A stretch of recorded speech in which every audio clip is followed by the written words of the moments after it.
सदर मजलिस असदुद्दीन अवैसी ने अहमदाबाद में मीडिया से गुफ्तगू की और हैदराबाद के रुकन पार्लियामेंट ने यकसा सिविल कोड से मुतल्लिक इक़दाम पर मरकजी हुकूमत पर तनकीद की। इन्होंने कहा कि तलाक और विरासत से मुतल्लिक नई शराइत मुसलमानों के मजहबी अकायद के खिलाफ है। उन्हें नाफिज करना आइन के आर्टिकल 21 और मजहबी आज़ादी की खिलाफ वर्जी है। अवैसी ने सवाल किया कि एक मखसूस मजहबी निज़ाम को दूसरों पर क्यों मुसल्लत किया जा रहा है।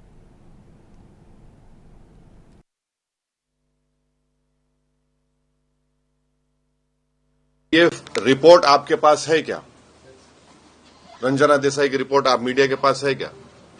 किसी के पास है? आपके पास नहीं है।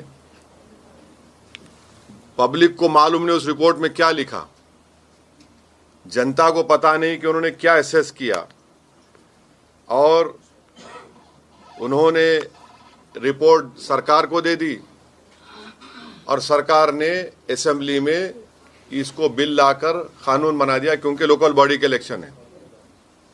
जब रिपोर्ट ही किसी के हाथ में नहीं है, उन्होंने क्या फाइंडिंग्स दिए, कैसा दिया, उसका कोई जिक्र नहीं है।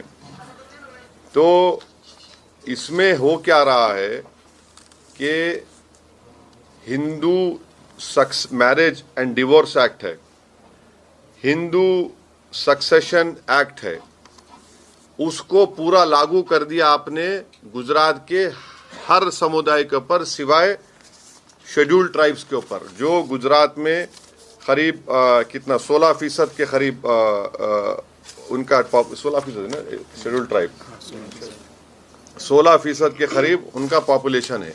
तो यूनिफॉर्म कैसा हुआ बताइए? वो यूनिफॉर्म नहीं है। दूसरा ये है कि आपने उसको प्रोटेक्शन दे दिया कि जिसका कस्टम एंड यूसेज होगा, यूसीसी उस पर अप्लाई नहीं होगा। अब बाज कस्टम यूसेज गुजरात में है, नौतरो है और फूल हार है, उनको प्रोटेक्शन मिल जाएगा। और अफेक्टेड पार्टी कौन है? मुसलमान है। इसलिए है कि हमको फ्रीडम ऑफ रिलीजन है आर्टिकल 25 में, आर्टिकल 26 में, आर्टिकल 21 में, आर्टिकल 14 में। आप उन सब का वायलेशन करके आप ये कह रहे हैं कि नहीं, ये जो हिंदू मैरिज एक्ट है, हिंदू सक्सेशन एक्ट है, वो मुसलमानों के ऊपर आप लागू कर रहे हैं, जो सरासर अनकॉन्स्टिट्यूशनल है। और ये बताइए कि कैसे, और फिर आपने उसमें एक और सेक्शन बना दिया कि 16% पॉपुलेशन है ट्राइबल का। उसमें आपने क्या बोल दिया उसमें कि मिसाल के तौर पर इस्लाम में एंसेस्ट्रल प्रॉपर्टी का कोई तस्वुर नहीं है, हिंदू धर्म में एंसेस्ट्रल।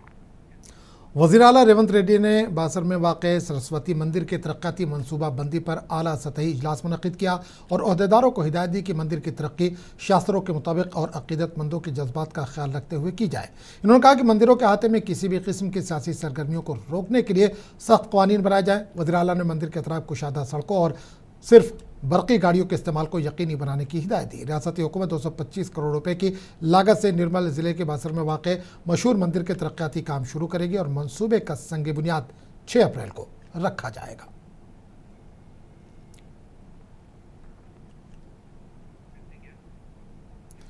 हैदराबाद के चारमीनार जोन के मुर्गी चौक, पत्थरगट्टी और मदीना मार्केट इलाकों में इन्हदामी कार्रवाई की गई। जीएचएमसी की जानिब से मुबैना गैर कानूनी तामीरात के खिलाफ ये मुहिम चलाई गई। इस दौरान कई दुकानें मुतासिर हुई और इलाके में कशीदगी का माहौल देखा गया। कार्रवाई के दौरान AIMIM के लीडरों ने सख्त एहतजाज किया और इस कार्रवाई को पुराने कारोबारों के खिलाफ नाइंसाफ़ी करार दिया। MLC मिर्ज़ा रहमत बेग के साथ साथ दीगर लीडरों ने मौके पर पहुंचकर मिसमारी का अमल रुकवा दिया और मुतासरा दुकानदारों की हिमायत में हुक्काम से बातचीत की। बाद में मजलिस की क़यादत ने GHMC कमिश्नर से मुलाकात करके मसले का हल करने और दुकानदारों को राहत फराहम करने का मुतालबा किया। आपको कंफर्म नहीं करे लोग? नहीं करे साहब। आप ये देखो, आप पिलर मेन डैमेज करे तो पिलर देखो, बिल्डिंग के अंदर पिलर को डैमेज करते क्या साहब? फुटपाथ तोड़ सकते हैं। फिर देखो, आप डैमेज करे तो पिलर देखो, आप बिल्डिंग का बुनियाद आप तोड़ रहे हैं। आप एक सेकंड में फिर ले तो आपको कंफर्म नहीं करे लोग? नहीं करे साहब। आप ये देखो, आप पिलर मेन डैमेज करे तो पिलर देखो, बिल्डिंग के अंदर पिलर को डैमेज करते क्या साहब? हैदराबाद के आरामगढ़ इलाके में सड़क की तोसी के काम तेजी से जारी है। यहाँ सड़क किनारे कायम छोटे ताजिरों के स्टॉल्स को हटाने की कार्रवाई की जा रही है। मुमकिन कशीदगी के पेश नज़र इलाके में भारी पुलिस बंदोबस्त किया गया और हुक्काम के साथ साथ पुलिस बाहमी तालमेल से सूरत हाल को काबू में रखे हुए काम जारी रखे हुए हैं। दूसरी जानब छोटे ताजिर इस कार्रवाई पर नाराजगी का इजहार करते हुए देखे गए।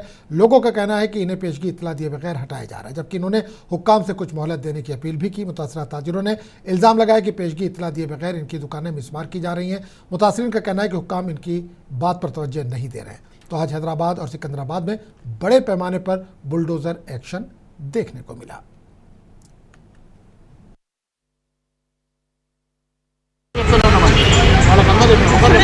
కొంచెం టైం ఇవ్వండి. ఇప్పుడు తీపిస్తాను నేను. అలా నేను హైకోర్టు అంతా కేసులండి. నేను తీపిస్తాను. ఇప్పుడే తీపిస్తానండి. Just half an hour time ఇవ్వండి. తీపిస్తాం మేము. నేను కాదనడం లేదండి. నేను కాదనడం లేదు. నిమిషం ఉండండి. నేను ఇప్పుడే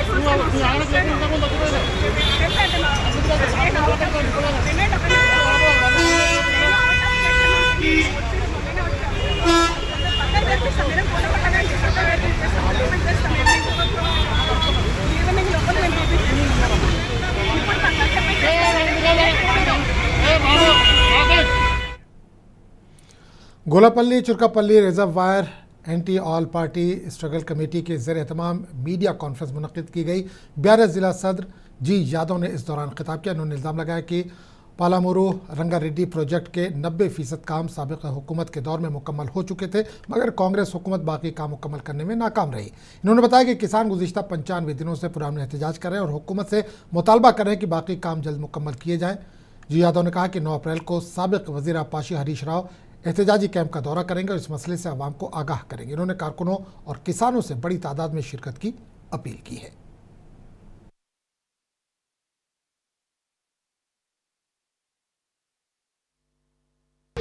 పల్లెలు ఎట్లా వర్షం పోతున్నాయి, మా భూమి పోతుంది. మరి ఇప్పటి వరకు కూడా పాలమూరు రంగారెడ్డిలో మిగిలిపోయినటువంటి 10% పనులను ఎందుకు చేయడం లేదని చెప్పి ఎన్నిసార్లు అడిగినా కాంగ్రెస్ పార్టీ నేతలకు దున్నపోతు మీద వర్షం ఇచ్చినట్టు దొంగలకు ఏముంటుందని సమాజం మీద ప్రజలు దోచుకోవడం తప్ప మరి ఏగుల రిజర్వాయర్ పెద్దలు నిరంజన్ రెడ్డి గారు మరి చరిత్ర సృష్టించింది. 3.5-4 ఏళ్లలోనే దాదాపు 7 టీఎంసీల నీటి వాటర్ సామర్థ్యం కలిగినటువంటి ఏదుల రిజర్వాయర్ను పూర్తి చేయడం జరిగింది.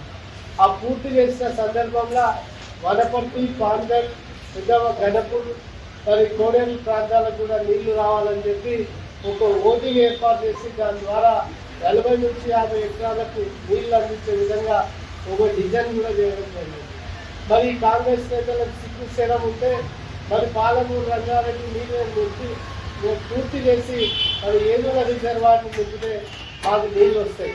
మరి కేవలం ఇవాళ మీరు కడుపులు నింపుకోవడానికి కాంట్రాక్ట్ ద్వారా జేబులు నింపుకోవాలని చెప్పి ఈ ఎమ్మెల్యే కూడా సిద్ధంగా మరి మట్టి వస్తే నా కడుపు నిండుతుంది, ప్రజల రోడ్ల మట్టి పడుతుందని చెప్పి ఆయన దుర్మార్గంగా దాన్ని దొంగతనంగా ఎస్టిమేట్ చేసి దాదాపు 11,000 కోట్ల రూపాయలని దోచుకోవడానికి మరి దాని ద్వారా అది లబ్ధి పొందడానికి రిజర్వాయర్ జరిగింది.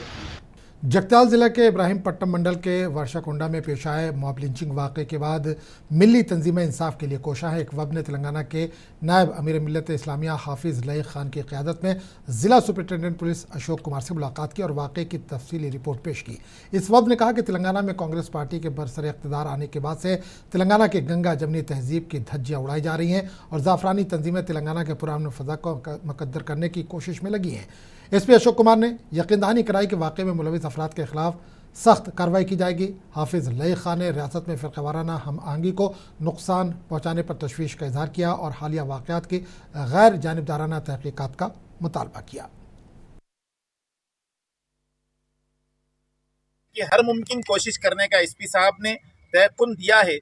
जगतियाल के एसपी साहब से ये नुमाइंदा वफ़द ने मुतालबा किया कि उनमें जो 4 अफराद जिनको अभी रिमांड किया गया है, जेल भेज दिया गया है, उनके अलावा हम ये कहते हैं मुतालबा किए हैं कि मज़ीद जितनी अफराद मुलव्विस है उनके ऊपर भी केस होना चाहिए और दफ़ात जो लगे हैं उस दफ़ात में भी तरमीम और FIR अल्टर करके उस संगीन दफात में उसमें इजाफा करके और अफराद को भी इजाफा करना चाहिए।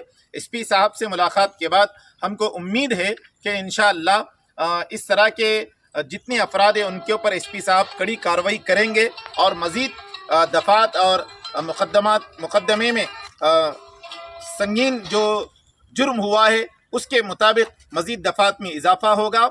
और इसी तरह जो अफराद पर्दे के पीछे है वो जो इस तरह लोगों को वरगला कर माहौल ख़राब कर रहे हैं, अगर ऐसी कोई कार्रवाई कोई मिलता है तो उसके ऊपर भी इंशाअल्लाह जगतियाल ज़िला SP कार्रवाई करेंगे, हमको उम्मीद है।